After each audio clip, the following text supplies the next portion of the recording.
coração, isso aqui é alma, é sentimento.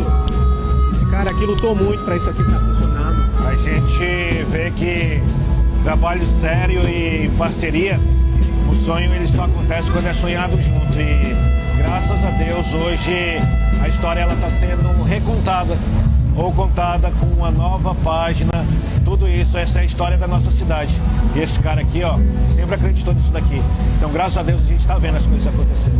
E esse cara aqui sempre acreditou que é possível trabalhar com tranquilidade, seriedade, honestidade, com empenho e dedicação. Paulo Moraes Júnior, prefeito Léo, se dedicaram como nunca, com toda uma equipe, para que esse sonho pudesse ser realidade. Paulo, obrigado, meu irmão. Tamo junto. Parabéns. Na madeira, mão.